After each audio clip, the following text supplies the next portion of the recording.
যারা রাস্তায় নেমেছিলেন, যারা তীব্র প্রতিবাদ করেছেন, শুধু তো রাজ্যের মানুষ নয়, রাজ্যের গণ্ডি পার করে দেশ, দেশের গণ্ডি পার করে বিদেশ, বিদেশের প্রবাসীরা, তারা প্রত্যেকে আজকে হতাশ হয়েছেন নির্যাতিতার বাবা মাও। তাদের বুকের ওপর যেন নতুন করে পাথরের বোঝা চাপলো। আর তার মাঝখান থেকে রাজ্যের শাসক দল তৃণমূল কংগ্রেসের তারাও কিন্তু ভীষণভাবে হতাশ হয়েছেন আজকের ঘটনায়। কোন ঘটনা? যেখানে আরজি করের যে মূল অভিযুক্ত সঞ্জয় রায়, তাকে যে ফাঁসির সাজা দেওয়া হলো না। তৃণমূল নেতাদের আবার নানান রকম যুক্তি রয়েছে, তাদের যুক্তি বেশ অদ্ভুত রকমের। যদি পুলিশের হাতে এই যে ঘটনাক্রম, সেটা যদি পুলিশের হাতে থাকতো, পুলিশ যদি তদন্ত করত, তাহলে ফাঁসি করিয়ে দিত। রাজ্যের সর্বময় কর্ত্রী তৃণমূল কংগ্রেসের সর্বময় কর্ত্রী মমতা বন্দ্যোপাধ্যায়, মুখ্যমন্ত্রী, তিনি স্পষ্ট করে বলছেন ফাঁসির অর্ডার করিয়ে দিতে পারতাম। মুখ্যমন্ত্রী মমতা বন্দ্যোপাধ্যায় সাংবাদিকদের সামনে দাঁড়িয়ে একথা আজকে সরাসরি ভাবে ঘোষণা করছেন। আপনি যে কোনো তৃণমূল নেতাকে জিজ্ঞাসা করতেই পারেন এ বিষয়ে।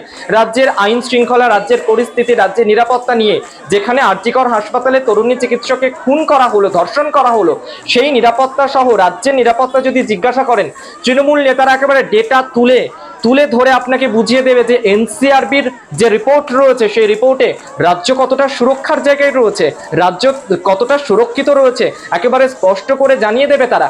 এতদিন পর্যন্ত তৃণমূলের একরকম বক্তব্য ছিল, তৃণমূল অর্থাৎ শাসক দলের একরকম বক্তব্য ছিল। আজও নতুন করে আলাদা আলাদা বক্তব্য পাওয়া যাচ্ছে। যে বক্তব্যগুলো পাওয়া যাচ্ছে, সেখানে পুলিশ তদন্ত করলে ফাঁসি হয়ে যেত, পুলিশ তদন্ত করলে উপযুক্তভাবে শাস্তি মিলত, পুলিশ তদন্ত করলে নেপথ্যে আরও যদি কেউ জড়িয়ে থাকে বলে যেটা সন্দেহ প্রকাশ করছেন প্রথম দিন থেকে আমজনতা, তা খুঁজে বের করতে পারত। শাসক দলের নেতারা কিন্তু মুখরিত রয়েছে এই বিষয়টা নিয়ে। তারা বলছে পুলিশ যদি তদন্ত করত তাহলে এটা হতো। আপনি দ্বিতীয়বার গিয়ে প্রশ্ন করুন যে আরজি করে তাহলে কেন 14 তারিখ রাত্রিবেলা ভাঙচুর করা হলো, তখনও তো পুলিশ পোস্টিং ছিল। সেই সময় বিনীত গোয়েল গিয়ে কেন সাংবাদিকদের উপর দোষারোপ করলো, কেন আটকাতে পারলো না সেই উত্তেজিত জনতাকে? প্রথম দিন থেকেই সিবিআই এবং পুলিশকে দোষারোপ করছে আমজনতা, যারা পথে নেমে আন্দোলন করছে, যারা স্লোগান তুলছেন নানান রকম, যারা ন্যায় বিচার চাইছেন, তারা প্রথম দিন থেকে পুলিশ এবং সিবিআই দুজনকেই কাঠগড়ায় দাঁড় করিয়ে রীতিমতো দোষারোপ করছে। পুলিশের দিক থেকে পুলিশকে নানান রকম ভাবে দোষারোপ করছে, সিবিআইকেও নানান রকম ভাবে দোষারোপ করছে। সিবিআই সঠিক তদন্ত করছে না, এর নেপথ্যে আরো কারা রয়েছে সেটা স্পষ্ট করে জানাচ্ছে না, এই একটা দোষারোপ সিবিআইয়ের উপর করা হচ্ছে। আর পুলিশের উপর অপর যে দোষারোপটা করা হচ্ছে, সেখানে বলা হচ্ছে যে পুলিশ, রাজ্যের পুলিশ, কলকাতার পুলিশ রীতিমতো যে ক্রাইম অফ সিন ছিল সেখানে গিয়ে তথ্য প্রমাণ নষ্ট করেছে, সমস্ত কিছু নষ্ট করে ফেলেছে। পুলিশকেও মানুষ দোষারোপ করছে, সিবিআইকেও দোষারোপ করছে। সেখান থেকে পুলিশই তদন্ত করলে একেবারে সঠিক তদন্ত হতো, ফাঁসির সাজা তা হতে পারত। এই যে নানান রকম কথা, সেগুলো রীতিমতো বোকা বোকা কথা ছাড়া আর কিছুই নয়। রাজ্যের মানুষ সেটা অন্তত পক্ষে বুঝতে পারছে।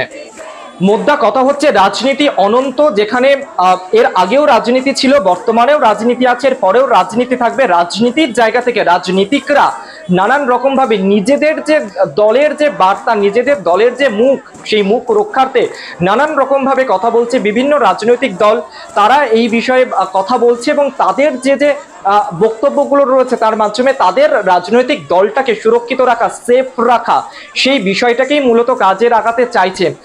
মৃত্যুদণ্ড যে হলো না, যাবজ্জীবন কারাদণ্ড হলো সঞ্জয়, তারপরে সিবিআই এর উপর কিন্তু আরো চাপ বাড়লো। কোন দিক থেকে চাপ বাড়লো? সিবিআই কে এবার উপযুক্ত তথ্য প্রমাণ নিয়ে তদন্ত করতে হবে, তথ্য প্রমাণ জমা দিতে হবে আদালতের কাছে, এবং যারা উপযুক্ত, যারা দোষী রয়েছে, সেই দোষীদেরকে চিহ্নিতকরণ, সেই দোষীদেরকে খুঁজে বের করা, এই চাপটা কিন্তু সিবিআই এর উপর বাড়লো। সব থেকে আশ্চর্যের বিষয় হলো সঞ্জয় রায় গতদিনও সুযোগ পেয়েছিলেন, সঞ্জয় রায় আজও সুযোগ পেয়েছেন। তিনি নিজেকে বলে যাচ্ছেন তিনি নির্দোষ, তিনি গরিব বলে তাকে ফাঁসানো হচ্ছে, কিন্তু এর নেপথ্যে আর কারা জড়িত রয়েছে গতদিনকেও তিনি উল্লেখ করেননি, তিনি আজকেও উল্লেখ করেননি। তিনি যখন জানছেন যে তার দুটো মানে হয় যাবজ্জীবন কারাদণ্ড অথবা তার ফাঁসি হতে পারে, যখন তিনি জানছেন, তখনও পর্যন্ত নিজেকে নির্দোষ বলেছেন, নিজেকে নির্দোষ বলে প্রমাণ করতে চাইছেন আদালতে দাঁড়িয়ে। কিন্তু কোনো মতেই এর নেপথ্যে আর কারা জড়িত থাকতে পারে তা স্পষ্ট করে তিনি গতদিনকেও বলেনি, আজও বলেননি। তিনি বলতেই পারতেন, কিন্তু তিনি প্রথম দিন থেকে এখনো পর্যন্ত এর নেপথ্যে আর কারা জড়িত তাও কিন্তু স্পষ্ট করে বলেনি। সব মিলিয়ে আমজনতা চাইছেন তদন্ত তাড়াতাড়ি শেষ হোক, তদন্তে যারা দোষী তাদেরকে খুঁজে বের করা হোক, এমনটাই চাইছেন রাজ্যের আমজনতা। দেখা যাক।